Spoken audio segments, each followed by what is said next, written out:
Bakit natatakot ang China sa militar ng Pilipinas? Tutulong ang USA sa Pilipinas. Sa nakalipas na mga taon, kapansin-pansing nagbago ang paraan ng Pilipinas sa pagharap sa China sa West Philippine Sea. Mas naging matatag ang paninindigan ng Maynila habang pinalalakas nito ang sariling kakayahang pandepensa at ang pakikipagtulungan sa mga kaalyado. Patuloy pa rin ang tensyon sa South China Sea, kabilang ang mga confrontation sa Ayungin Shoal at Scarborough Shoal. Lumalakas ang depensa ng Pilipinas. Hindi man maihahambing ang laki ng militar ng Pilipinas sa China, unti-unting pinapalakas ng bansa ang kakayahan nitong protektahan ang sariling teritoryo at maritime interests. Kabilang dito ang modernisasyon ng Philippine Navy, Air Force at iba pang sangay ng Armed Forces of the Philippines.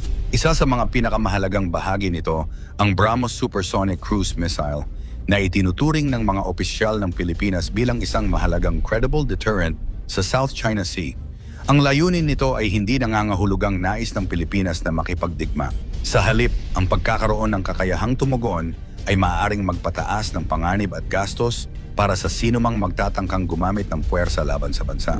Mas matibay ang ugnayan sa mga kaalyado. Isa pang malaking pagbabago ay ang mas malapit na security cooperation ng Pilipinas sa United States, Japan, Australia, South Korea at iba pang partners. Lalong naging mahalaga ang alyansa ng Pilipinas at Estados Unidos dahil sa Mutual Defense Treaty at sa lumalawak na military cooperation. Kasabay nito, pinalalawak din ng Maynila ang defense partnerships nito upang hindi lamang umasa sa isang bansa. Dahil dito, anumang seryosong pag-atake sa Pilipinas ay maaaring magkaroon ng mas malawak na epekto sa rehiyon. Hindi na umaatras ang Pilipinas. Ang pinakamalaking pagbabago ay marahil ang mas matapang na paninindigan ng Pilipinas. Patuloy na ipinapakita ng bansa sa pamamagitan ng mga patrol, diplomatic protests, transparency at military cooperation na hindi nito basta isusuko ang mga karapatan nito. At ito ang dahilan kung bakit nagiging mas komplikado para sa China ang sitwasyon. Hindi lamang mas pinapalakas ng Pilipinas ang sariling depensa. Mas pinalalawak din nito ang network ng mga bansang handang makipagtulungan dito. Gayunman, hindi nangangahulugan na takot na ang China o mas malakas na ang Pilipinas kaysa China. Malaki pa rin ang agwat sa kanilang military capabilities.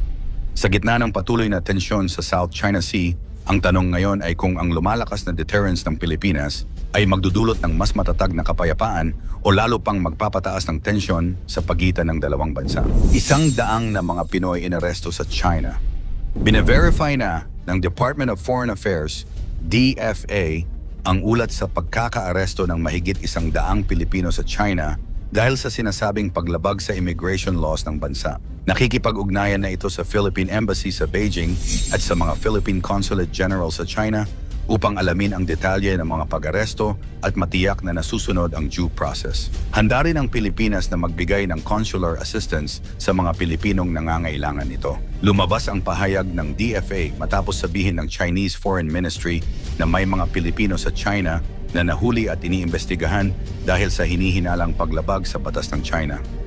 Ayon sa Chinese official, nagsasagawa ang kanilang National Immigration Authorities ng mga espesyal na operasyon laban sa mga dayuhang ilegal umanong pumapasok, nagtatrabaho o naninirahan sa kanilang bansa. Iginiit ng China na naaayon sa kanilang batas ang operasyon at sinisikap nilang protektahan ang karapatan ng mga dayuhan. Samantala, sinabi ng DFA na iginagalang ng Pilipinas ang soberanya ng China at ang karapatan nitong ipatupad ang sariling immigration laws. Gayunman, dapat itong gawin alinsunod sa due process at umiiral na mga batas at kasunduan. Hiniling din ng Pilipinas sa Chinese authorities na protektahan ang mga karapatan ng mga Pilipinong naaresto at agad na ipaalam sa Philippine Foreign Service Post ang kanilang pagkakaaresto at pagkakadetini alinsunod sa Vienna Convention on Consular Relations at sa 2013 Philippines-China Consular Agreement. Banta ng China sa Pilipinas? Ibinunyag ni Presidential Anti-Organized Crime Commission Executive Director Benham Corda Jr. ang umano'y pagbabanta ng Chinese Embassy matapos maaresto ang 6 na Chinese nationals sa isang operasyon laban sa Sanya Steel Corporation sa Misamis Oriental noong Mayo 15.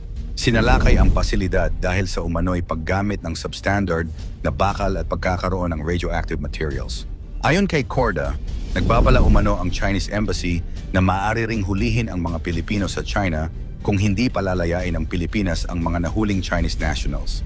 Dahil dito, Tinawag ni Defense Secretary Gibo Teodoro na extortion at blackmail ang umano'y ginawa ng China. Kinondena rin niya ang anumang pagtatangkang pakialaman ang pagpapatupad ng batas ng Pilipinas. Ipinaliwanag ni Teodoro na ang operasyon laban sa mga Chinese nationals ay isinagawa batay sa mga search warrant na inilabas ng korte at may kaugnayan umano sa mga ilegal na aktibidad. Ang tensyon sa Scarborough Shoal. Nanatili rin ang tensyon sa pagitan ng Pilipinas at China dahil sa mga operasyon ng China sa West Philippine Sea, particular sa Scarborough Shoal. Noong Agosto 11, 2025, nagbanggaan ang isang Chinese Coast Guard vessel at barko ng Chinese Navy habang hinaharang ang isang barkong Pilipino. Lubhang napinsala ang Chinese Coast Guard vessel. Mas naging kontrobersyal ang insidente matapos lumitaw makalipas ang halos isang taon ang impormasyon tungkol sa pagkamatay ni Yi Xingyu at Chen Long, dalawang Chinese personnel na kapwa namatay noong araw ng insidente. Sa kabuuan, nagpapakita ang mga pangyayaring ito ng patuloy na tensyon sa relasyon ng Pilipinas at China, mula sa pag-aresto sa mga Pilipino, umano'y diplomatic pressure, hanggang sa mga confrontation sa West Philippine Sea. Ang pangunahing usapin ay due process, karapatan ng mga Pilipino, soberanya, at pananagutan sa mga insidenteng nagaganap sa pagitan ng dalawang bansa. Tutulong ang USA sa Pilipinas. Matinding babala ni Amerika sa China sa West Philippine Sea. Habang patuloy ang tensyon sa West Philippine Sea, isang insidente ang muling nagpainit sa sigalot sa pagitan ng Pilipinas at China matapos masaktan ang isang Pilipinong sundalo sa gitna ng operasyon malapit sa Ayungin Shoal.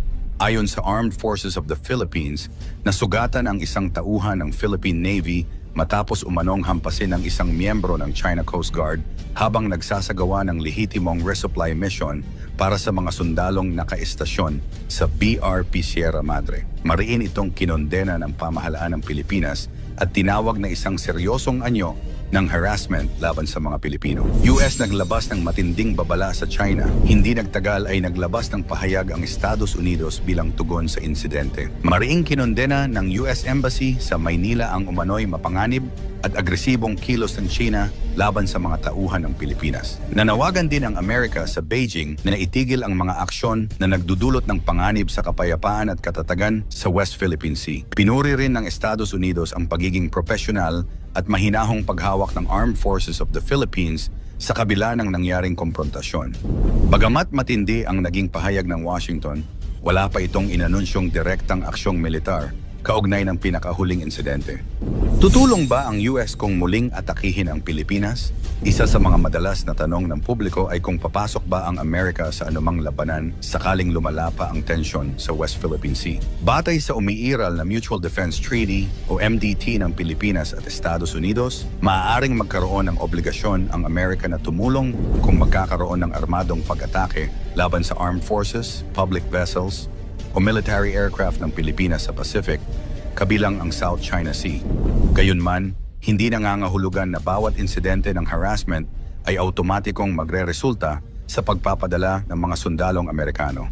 Karaniwang sinusuri muna ng magkabilang pamahalaan ang bawat pangyayari bago magpasya kung anong hakbang ang naayon sa kanilang kasunduan at sa umiiral na sitwasyon. Sa ngayon, ang pangunahing suporta ng Estados Unidos ay nananatili sa diplomatikong pagkondena, pagpapakita ng suporta sa Pilipinas at pagpapatuloy ng malapit na ugnayang pangseguridad ng dalawang bansa. Sa kasalukuyan, malinaw ang mensahe ng Estados Unidos. Suportado nito ang Pilipinas at nananawagan itong igalang ang international law at panatilihin ang kapayapaan sa West Philippine Sea. Init pa na tensyon, naghanda na ang Pilipinas gamit ang tulong ng US. Mula sa Amerika, dumating na ang mga bagong armas. Hindi lang ito basta-basta. Isang buong defense system ang binigay ng Amerika sa Pilipinas bilang bahagi ng kanilang lumalalim na ugnayang militar. Ang tinatawag na Navy Marine Expeditionary Ship Interdiction System, NEMESIS, ay isang mobile missile launcher system na kayang pabagsakin ang mga barko sa loob ng ilang minuto. Kasama rin dito ang MADIS o Marine Air Defense Integrated System na kayang basagin ang mga drone o eroplano na sumusubok na sumalakay sa ating airspace. Ang deployment ng mga armas na ito ay bahagi ng balikatan exercises, pero malinaw rin itong mensahe sa China. Hindi nyo basta-basta matatakot ang Pilipinas. Ang mga system na ito ay unang beses lamang na gagamitin sa isang military exercise sa Pilipinas, isang senyales na seryoso ang US sa pagpapalakas ng presensya nila sa Indo-Pacific. Sa mga darating panataon, posibleng umulan ng military aid sa Pilipinas mula sa Estados Unidos. Ayon sa mga ulat, 2 bilyong dolyar ang posibleng maaprubahan na tulong militar mula 2026 hanggang 2029 bilang bahagi ng pagsuporta ng US sa mga kaalyado nito sa harap ng lumalakas na tensyon sa rehiyon. Ano ang dapat gawin ng Pilipinas dahil sa posibleng pagkakaipit nito sa sitwasyon? Ikomento mo naman ito sa ibaba. Huwag kalimutang i-like at i-share